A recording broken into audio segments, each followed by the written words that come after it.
Bonjour mes amis, comment allez-vous? Aujourd'hui, j'aimerais vous parler de l'agneau sacrificiel. Vous savez, si vous étudiez les Écritures et vous n'avez pas une vue d'ensemble sur ce qu'elles déclarent, ben vous allez vous perdre. Hein? On peut faire dire à peu près n'importe quoi à la Bible. Hein? Tout a été dit par la Bible. Tout est son contraire. La révélation, c'est quelque chose de progressif. Hein? Et quand on étudie la Bible, il y a plusieurs écoles de pensée à l'intérieur de la Bible. Hein? Et on peut facilement prendre une série de textes et les opposer à une autre série de textes et se construire tout un système théologique. Hein? Et aujourd'hui, je voudrais vous parler d'une mauvaise conception qu'on a sur Dieu, ce que j'appelle la théologie du good cop, bad cop, hein, du bon policier, du bon flic et du mauvais flic. Hein. On nous présente souvent Dieu comme étant le mauvais flic, hein, celui qui est enragé contre les hommes et qui demande à ce que sa justice soit réparée. Et Jésus, ben, c'est le bon policier qui vient pour s'offrir à Dieu pour apaiser sa colère. Hein? Alors moi, je vous demande, quelle est la différence avec les dieux incas hein, qui demandaient qu'on leur sacrifie des jeunes filles vierges? Hein? Dieu demande-t-il vraiment des sacrifices et le sacrifice de son fils? Hein, on nous tire l'exemple de Abraham à qui Dieu demande d'offrir son premier-né. Hein? Mais écoutez, à l'époque où on demande cette chose à Abraham hein, et qu'on fait dire que c'est Dieu qui lui demande, à cette époque-là, les Juifs sacrifient leurs propres enfants hein, au dieu Moloch. Hein. Il y a plusieurs traces dans la Bible qu'il y eut un temps en Israël où les Juifs pratiquaient le sacrifice des enfants. Et ce passage est un renversement de théologie. Hein? Les gens ont changé cette pratique barbare pour une autre pratique barbare, ben, quand même un peu moins barbare que de sacrifier leur enfant. Ils se sont mis à sacrifier des animaux. Hein? Alors, ça a été un changement de théologie. La même chose arrive avec Jésus-Christ. Hein? La fin des sacrifices prend place. Hein? Et lui-même se nomme comme étant le dernier des sacrifices. Hein? Mais pour comprendre la théologie de l'agneau sacrificiel, il faut comprendre tout le vocabulaire et l'utilisation du vocabulaire sacrificiel. Hein. Il est utilisé d'une façon apologétique. Hein. Relisez les actes des apôtres et vous allez vous rendre compte que la première communauté chrétienne de Jérusalem pratiquait encore les sacrifices. Hein. L'apôtre Paul, lorsqu'il a été au premier concile de Jérusalem hein, concernant la circoncision, Jacques lui dit, regarde, il y a plusieurs personnes ici qui ont cru en Moïse et qui y croient encore et qui le lisent tous les jours. Et ils ont entendu dire que tu prêchais contre la circoncision. Alors, pour qu'ils sachent que ce n'est pas vrai, mais tu vas prendre ton disciple juif et tu vas le faire circoncire. Et toi-même, tu vas offrir l'offrande qui est prescrite par la loi. Tu vas te faire raser le coco et tu vas offrir l'offrande qui est prescrite par la loi. Hein? Alors, on demande à Paul de sacrifier. Hein? On croit encore au sacrifice. Les premiers chrétiens se réunissent quotidiennement au temple. Hein? Alors, ils continuent à observer la loi de Moïse. Hein. Alors, il y a tout un vocabulaire sacrificiel que les premiers chrétiens, hein, surtout ceux de l'école paulinique ou paulinienne et ceux de l'école joannique, vont utiliser un certain vocabulaire pour s'adresser aux Juifs. Hein. Et ça, on le retrouve aussi, ce vocabulaire, dans l'Épître aux Hébreux. Hein. L'Épître aux Hébreux le dit elle-même. Hein. C'est un épître aux Hébreux, un épître qui s'adresse à des Juifs chrétiens. Et l'apôtre Paul va utiliser le vocabulaire sacrificiel seulement quand il s'adresse à des communautés judéo-chrétiennes ou des communautés mixtes, hein, comme à l'Église de Rome, qui est une communauté judéo-chrétienne qui a probablement été fondée par Marc ou par un de ses disciples. Hein. Alors, Paul va aussi utiliser le vocabulaire sacrificiel, mais jamais qu'il va l'utiliser quand il s'adresse à des païens. Quand il s'adresse à des païens, il va surtout prendre une imagerie du monde gréco-romain. Hein, et il va prendre souvent des figures politiques comme l'esclavage, la réconciliation, la réunification, l'apocatastase, ou plein d'images semblables. Hein.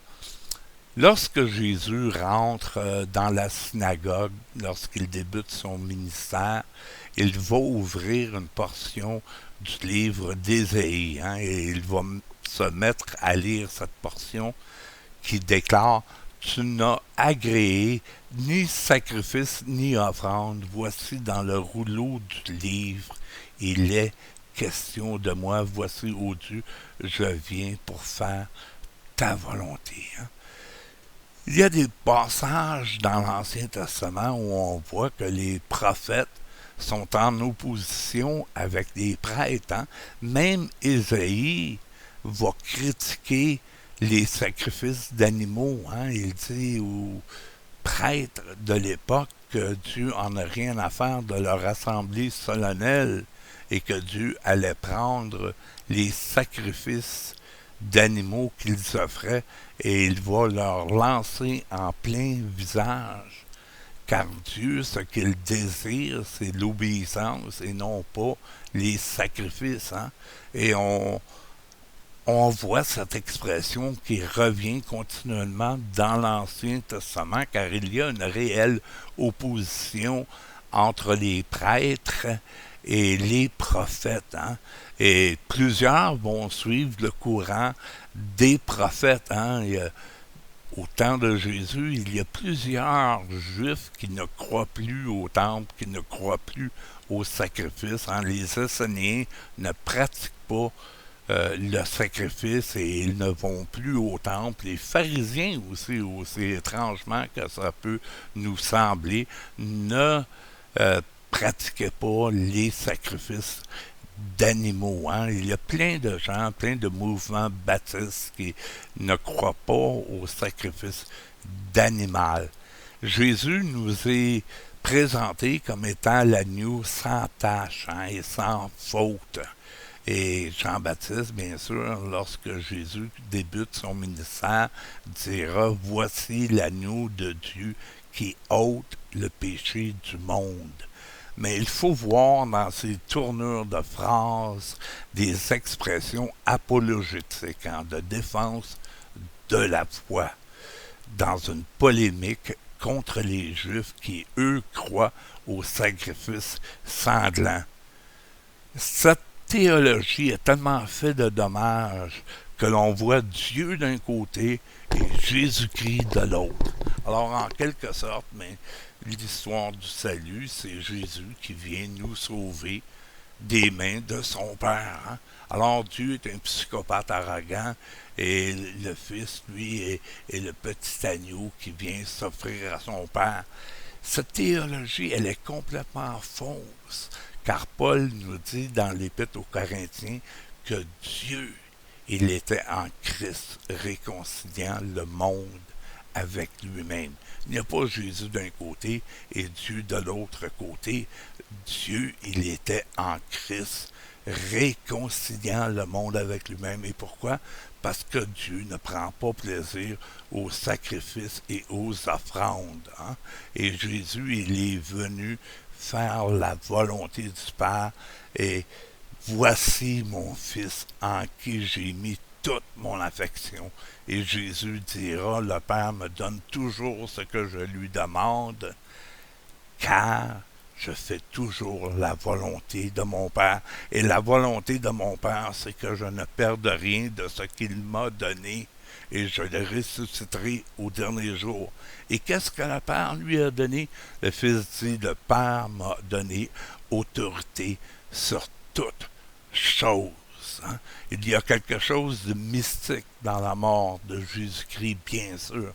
Si le grain de blé ne tombe en terre et ne meurt, il demeure seul, mais s'il meurt, il porte beaucoup de fruits. Hein? L'apôtre Paul nous identifie à la mort de Jésus-Christ. Hein? Nous avons été crucifiés avec lui, nous sommes morts avec lui. Nous sommes devenus une même plante avec lui par la conformité à sa mort. Et nous sommes ressuscités, nous sommes maintenant assis avec lui dans les lieux célestes. Alors cessons de voir Dieu comme ce Dieu austère qui demande un sacrifice de sang et le sacrifice de son propre Fils pour pouvoir nous pardonner nos péchés. Non, Jésus-Christ était l'agneau immolé avant la fondation du monde. Hein? Et il faut y voir une image très forte de ce qu'est la réconciliation cosmique. Hein? Je suis sûr qu'au début du monde, avant la création du monde, Dieu n'a pas pris son Fils, puis il l'a mis sur une roche, puis il l'a égorgé. Là. Il faut voir dans le symbolique apocalyptique, puis dans le symbolique prophétique, ce que veulent dire ces choses-là. En tout cas, pour ma part, j'ai choisi de croire ce que Jésus a dit. Tu n'as agréé ni sacrifice ni offrande. Dans le rouleau du livre, il est question de moi. Oui, je crois dans la mort de Jésus-Christ. Oui, je crois qu'il y a une signification mystique dans sa mort. Oui, je crois que par sa mort, l'on obtient la résurrection, hein, car on s'identifie à sa mort et tout ce qui est arrivé à Jésus nous est arrivé en quelque sorte. C'est pour ça que l'apôtre Paul peut dire qu'il a tout reçu pleinement, hein, parlant de Jésus. Et nous aussi, nous avons tout reçu pleinement, car tel qu'il est, tel nous sommes. Et oui, dans sa mort, il y a une identification qui se fait où nous devenons participants de sa mort et participants de sa résurrection. Hein? Et l'emphase doit être mise sur la résurrection. Hein? Jésus, il est ressuscité et il a vaincu la mort. Hein? Et on va voir qu'est-ce que ça veut dire qu'il est descendu parmi les captifs et qu'il a pris les captifs et qu'il les a rendus libres après les avoir arrachés à l'homme fort. Hein? Ça, je vous réserve ça pour une prochaine étude. Mais maintenant, faites la paix avec cette vieille théologie qui place Dieu d'un côté, qui place le Fils d'un autre. Non, Dieu est en Christ, réconciliant le monde avec lui-même. Il n'y a pas de dualité en Dieu, le Fils qui est opposé au Père ou le Fils qui vient s'offrir au Père pour apaiser sa colère. Non, dans l'Ancien Testament, le sacrifice, il était fait à Azazel, hein, un certain démon du désert. Voulez-vous bien me dire à qui ce sacrifice est fait dans la Nouvelle Alliance si c'est par un sacrifice qu'on obtient la justification et la sanctification? Est-ce que le sacrifice, il est fait à Dieu? Non. Paul nous dit que Dieu est en Christ réconciliant le monde avec lui-même. Est-ce que ce sacrifice est fait à des démons ou au prince des démons? Mais non, pourquoi Dieu aurait à offrir un sacrifice au prince des démons pour racheter les siens? Mais non, Ce sacrifice, il est fait aux hommes. Dieu s'offre pour la vie des hommes. Dieu donne sa vie pour le monde. Il y a une différence entre ce sacrifice, il est là pour nous, car c'est dans notre entendement que nous étions séparés avec Dieu. Et maintenant, il n'y a plus de séparation, il n'y a plus de division. Le problème du péché a été réglé une fois pour toutes. Alors, regardez toutes les Écritures, s'il vous plaît, de grâce. Opposez pas les Écritures entre elles. Hein? Vous allez trouver des séries d'affirmations souvent qui semblent être contradictoires. Si vous ne regardez pas à l'ensemble des Écritures pour chercher à découvrir le plan divin, vous le trouverez jamais. Car oui, il y a des semblants de contradictions où il y a souvent des contradictions entre écoles de théologie différentes à l'intérieur même de la Bible. Ce ne seront pas des contradictions qui se trouvent en Dieu, mais des contradictions qui se trouvent dans l'homme. Hein? Alors, je vous remercie d'avoir été attentif. Hein? Soyez bénis et voyez Dieu comme le Dieu d'amour qu'il est. Hein? Dieu vous aime. Peace. À la prochaine. Bye.